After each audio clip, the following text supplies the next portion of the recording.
Imana ishimwe, Imana ihimbazwe, dushimiye Imana yacu mu mutima wacu, yakurinze, yandinze, yabanye natwe, ishimwe rikomeye mu buzima bwacu kandi nawe bitagenze neza, turakwihanganishije kugira ngo ukomeze ubane n'Imana. Turabasuhuje aho muherereye hose, abahereye mu Rwanda, abari muri Canada, abari muri Australia, abari muri South Africa, mwese ijambo ry'Imana mubana natwe kuri Dufite Imana TV, Imana ibahe umugisha, mwebwe mudahwema, ndabizi ntabwo mwayobye kuba mudukurikirana, ntabwo mwayobye kuba mubana natwe mu ijambo ry'Imana, Data wo mu ijuru abahe umugisha kandi abagirire neza. Haleluya, haleluya, haleluya. Imana ishimwe, Imana ihimbazwe. Niba utarakora sabone cyangwa subscribe yikore kugira ngo ubashe kujya ubona ijambo ry'Imana buri munsi uko dusohoye ikigishwa ukikugereho uhita ukibona. Ni byiza ko ukora sabone cyangwa subscribe kandi ni ukuri ni byiza. Imana yo mu ijuru ibahe umugisha. Like, komenti, mwandike muri komenti mutubwire ibyo mukeneye, mutubwire ibyo mushaka, mutubwire aho twabikosora, turemera ko mutugira inama kandi muri inshuti zanjye nemera kugirwa inama. Ni ukuri mujye munyandikira muri komenti, mutange like, musharinge ijambo ry'Imana, tuba dufatanyije ivugabutumwa mu izina rya Yesu Kristo. Kandi ndabizi neza ko mu bantu igihumbi, mu bantu babana natwe, ndabizi ijambo ry'Imana hari abo ribohora mu izina rya Yesu Kristo.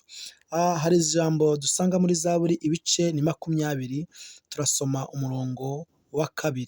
Haravuga ngo Uwiteka akumvire ku munsi w'amakuba no ku y'ibyago. Izina ry'Imana ya Yakobo rigushyire hejuru. Imana ishimwe. Kadusubiremo iri jambo, Uwiteka akumvire ku munsi w'amakuba no ku y'ibyago. Ndavuga ku munsi. Ubundi umunsi ugira amasaha 24, 24 heures. Umunsi ubamo ibintu byinshi, ariko Dawidi aravuga ngo Uwiteka anyumvire ku munsi w'amakuba no ku munsi w'ibyago. Abantu bagira ibyago byinshi, abantu bagira amakuba menshi, ariko iki gitondo ndinginga Imana kugira ngo Imana ikumvire kuri uyu munsi. Imana ikumvire kuri uyu munsi wari ugiye guterezwa ibyawe.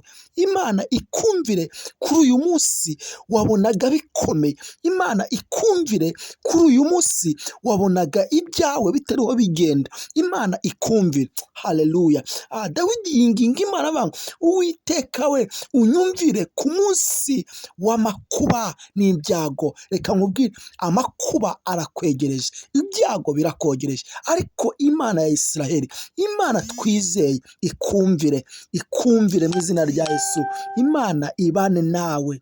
Haleluya. Imana ya Isiraheli yongere ibe mu buzima bwawe. Amen. Izina ry'Imana Yakobo rigushyire hejuru. Reka nkubwire, Imana nikumvira, Imana nigukuraho amakuba, Imana nigukuriraho ibyago, iragushyira hejuru, irakwamamaza mama, iragushyira hejuru papa, iragushyira hejuru wa musore we, iragushyira hejuru wa mukobwa we. Haleluya. Imana ishimwe, Imana ishimwe, Imana ishimwe. Iyo amakuba n'ibyago byavuyeho, nta kindi uretse kukwamamaza, uretse gushyirwa hejuru. Imana igushyire hejuru mu izina rya Yesu. Ibyari nk'ibibazo, ibyari nk'uburwayi, ibyari nk'intambara, ibyari nk'ibigeragezo bikurweho. Imana ikumvire ku munsi. Uyu munsi Imana ikumvire. Uyu munsi wari ufite amakuba, uyu munsi wari ufite ibibazo, uyu munsi wari ufite intambara mu buzima bwawe, Imana ikumvire igukureho amakuba n'ibyago. Ikumvire igukureho amakuba n'ibyago mu buzima bwawe, mu rugo rwawe, mu bana bawe, mu muryango wawe. Imana ikumvire. Haleluya. Imana ishimwe, Imana ishimwe, Imana ihimbazwe. Haleluya. Ngo ikohereze gutabarwa guturuka ahera hayo. Imana ya Isiraheli ikohereze gutabarwa mama. Imana ya Isiraheli ikohereze gutabarwa papa. Imana ya Isiraheli ikohereze gutabarwa mama. Imana ya Isiraheli wa mukobwa we ikohereze gutabarwa kwayo, kuko yemeye kugukiza amakuba, yemeye kugukuraho ibyago. Haleluya! ugiye gushima Imana, ugiye kuvuga ineza y'Imana. Reka nkubwire ngo Imana ngo yumvira Dawidi, iramwumvira imukuriraho amakuba n'ibyago. Tugiye gusenga Imana. Mana, mu izina rya Yesu, ndagushimiye ku bwa mwene data kugiye kumwumvira. Ndagushimiye kubw'uyu mumama kugiye kumwumvira. Ndagushimiye kubw'uyu mupapa, kubw'uyu musore n'umukobwa kugiye kubumvira, ukabakuriraho amakuba n'ibyago. Haleluya! bagashyirwa hejuru, kuko iri ni ijambo ryawe n'ubuhanuzi bwawe butavangiye. Reka uyu mukobwa ashyirwe hejuru, ashyirwe hejuru muri poromosiyo, ashyirwe hejuru mu kazi, ashyirwe hejuru mu batamwemeraga, ashyirwe hejuru. Urakoze Mana ko uyu mukobwa agiye gushyirwa hejuru. Urakoze Mana ko uyu mupapa agiye gushyirwa hejuru. Urakoze Mana ko uyu mumama agiye gushyirwa hejuru. Urakoze kubw'uyu musore ko agiye gushyirwa hejuru, kandi urabikoze mu izina rya Yesu, amen.